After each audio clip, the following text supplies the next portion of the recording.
Bienvenue sur ma formation complète sur les systèmes d'information achat.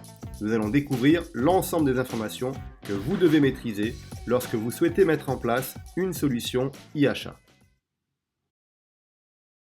La problématique, bien entendu, c'est que tout n'est pas valorisable à l'euro près.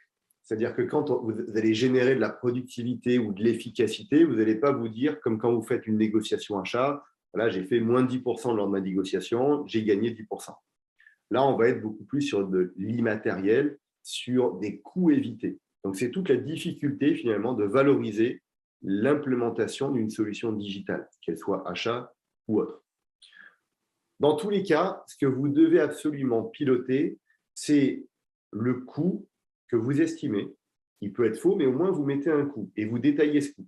Ce qui va vous permettre, quand vous négociez avec votre directeur financier, notamment, de dire, ben voilà, aujourd'hui, on a de coûts de passation de commande où on met, je ne sais pas, par exemple, 60 minutes pour passer une commande, parce qu'il y a plein de personnes qui rentrent en jeu. Vous avez le coût de l'ERP, de la maintenance, etc. Tous ces éléments, ce sont des coûts qui sont noyés dans toutes les dépenses de l'entreprise, mais ce sont des vrais coûts. Si vous dites que vous digitalisez, que la digitalisation permet de gagner 50% dans le délai de traitement d'une commande, eh bien, ça vous permet de générer des gains cette fois-ci. Et ça, même si vous le présentez à un directeur financier, que le directeur financier vous dit que vous avez surestimé les coûts, enfin sous-estimé les coûts, surestimé les gains ou inversement dans le contexte dans lequel vous êtes, il ne pourra jamais dire qu'il n'y a pas de coût pour passer une commande. Il ne pourra jamais dire que la digitalisation n'engendre pas des gains, ou alors il est de mauvaise foi. Le point, c'est plutôt de trouver la bonne fourchette, le bon intermédiaire pour être sûr que lui, il accepte les gains que vous allez générer en fonction des coûts et des gains. L'autre point, vous voyez, je le mets ici, c'est le taux d'adoption. Le taux d'adoption, c'est le fait de quand on met une solution digitale en place, vous avez toujours des irréductibles qui ne voudront pas passer par la solution, qui préféreront passer par des emails, qui préféreront utiliser Excel, voire même du papier. J'ai encore des sociétés, moi, qui travaillent en envoyant des factures papier, en faisant signer des contrats papier, qui vont les scanner derrière, etc. Tout ça, c'est ce qu'on appelle le taux d'adoption, puisque vous avez toujours des irréductibles qui ne voudront pas digitaliser quoi qu'il arrive. Et ceux-là, à un moment donné, quitteront la société, de gré ou de force, de gré, c'est retraite par exemple, ou bien ils vont trouver une autre société, ou de force, peut-être qu'ils seront licenciés puisqu'ils ne s'adaptent plus au nouveau contexte de l'entreprise. Et ce taux d'adoption, il ne faut pas négliger, quel que soit votre projet, même quand vous lancez un appel d'offres. Je prends un exemple très simple, vous négociez un appel d'offres sur des fournitures de bureau. Et oui, voilà, j'ai sélectionné tel prestataire qui a une gamme très large de matériel de fourniture de bureau. Quoi qu'il arrive, vous n'allez jamais arriver à faire du 100% de fourniture de bureau chez ce fournisseur. Vous aurez toujours un cas particulier dans votre société qui va vous dire « ouais, mais moi, non, parce que moi, le scotch, je ne le veux pas tout à fait transparent, je le veux de telle manière, et donc je vais passer chez tel prestataire. » Et c'est ce qu'on appelle le taux d'adoption. Et donc, vos économies vont être fonction, finalement, du taux d'adoption dans votre société. Donc ça, c'est un point important. Ensuite, pour calculer le ROI, vous devez d'abord calculer des éléments clés. J'ai résumé ça d'abord par les bénéfices d'une solution e-achat. Le premier point, ce sont les gains directs que vous pouvez attendre d'une solution e-achat. Alors, les gains principaux, bien entendu, c'est la productivité, puisque vous allez gagner énormément de temps en rassemblant tous les éléments, en digitalisant les process, en faisant en sorte que tous les process enclenchent automatiquement un nouveau process, une validation, etc. Ça va permettre également, par exemple, de faciliter les comparaisons de coûts ou d'automatiser, voire même d'obliger à obtenir 3 devis pour chaque commande. Et donc là, vous calculez des gains directs, c'est-à-dire des gains qui seront sonnants et trébuchants à la fin du mois. Le deuxième point, ce sont les gains indirects. Quand je voulais parler, ça s'appelle l'efficacité. L'efficacité, c'est beaucoup plus difficile à matérialiser en termes de gains, parce que là, vous voyez, avant, je faisais intervenir mon N+2 dans le process pour qu'il valide une commande. Aujourd'hui, dans le process, j'enlève cette personne-là, parce qu'on juge que pour tel process, il n'y a pas besoin finalement qu'il intervienne. Ce qui veut dire que votre N+2, qui a un salaire souvent important, ne passera plus les 5 ou 10 minutes sur votre projet. Sauf que 5 ou 10 minutes ramenées à son taux horaire, c'est peut-être 50 ou 100 euros.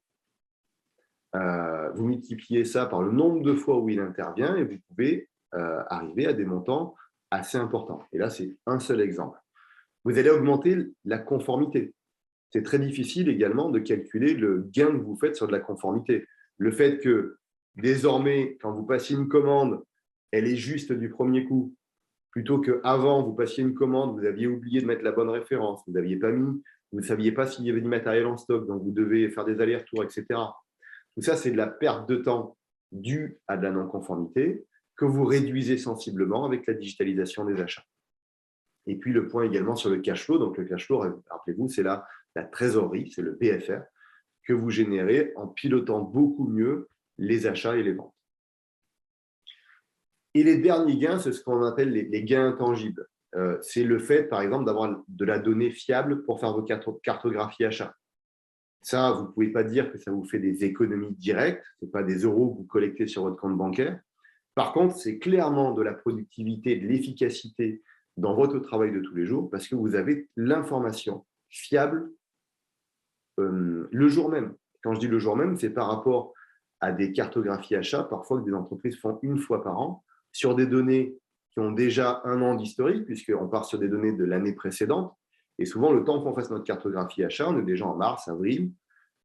Et du coup, on a déjà perdu 3 mois plus toute l'année précédente. C'est-à-dire que finalement, on fait une stratégie sur des éléments qui sont déjà obsolètes depuis plus d'1 an.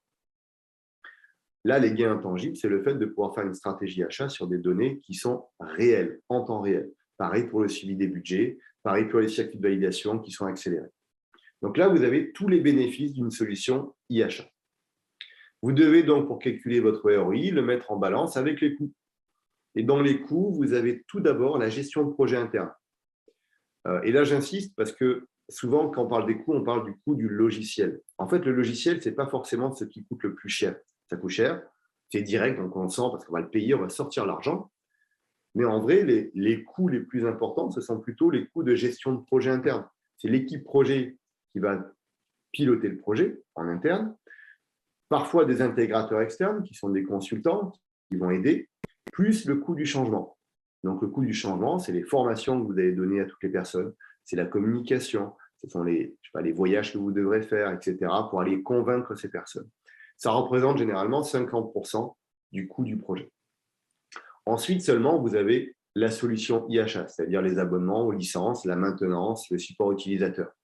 Mais même si on le voit beaucoup parce que c'est de l'argent qui sort de la boîte et on voit la facture, ce n'est pas ce qui coûte le plus cher. Ce qui coûte le plus cher, c'est le premier point, c'est-à-dire les salaires que vous versez. Et le dernier point, c'est le déploiement. C'est-à-dire qu'il va falloir également accompagner les fournisseurs. Parce que finalement, votre solution digitale, elle est en interne, mais souvent, vous allez interagir également avec de l'externe. Donc, gérer les fournisseurs, intégrer des catalogues, maintenir vos catalogues à jour, c'est souvent quelque chose qui est très difficile à faire, on arrive vite à des bases obsolètes. Et puis, continuer à configurer en permanence la solution, parce qu'à chaque fois, vous aurez un nouveau salarié qui va arriver, vous allez devoir lui créer un compte, lui donner des accès, lui créer des permissions spécifiques, etc. Le former, bien entendu. Donc, le déploiement, pour le coup, c'est quelque chose qui coûte dans le temps. Ce n'est pas un coût ponctuel. Et à partir de là, vous allez pouvoir réellement calculer votre ROI entre tous les bénéfices que vous obtenez et tous les coûts de la solution. Il est rare que ce soit négatif. Il est rare que digitaliser ne vous apporte pas un retour sur investissement positif dans les mois ou années qui viennent. D'accord ? Il faudrait vraiment que vous ayez des processus extrêmement bien clean, propres dès le départ pour que la digitalisation ne soit pas positive. Néanmoins, si vous ne faites pas le travail, vous aurez du mal à convaincre votre direction générale de passer le cap. Donc, le point clé de cette première partie de pré-déploiement, c'est réellement de vous focaliser sur ces éléments de ressources, d'ambition, de priorité avec des objectifs et de retour sur investissement. Ce module est terminé. Je vous invite à parcourir l'ensemble des modules de ma formation Système d'information achat. Et surtout, pensez à vous abonner à ma chaîne et appuyer sur le pouce bleu. À bientôt!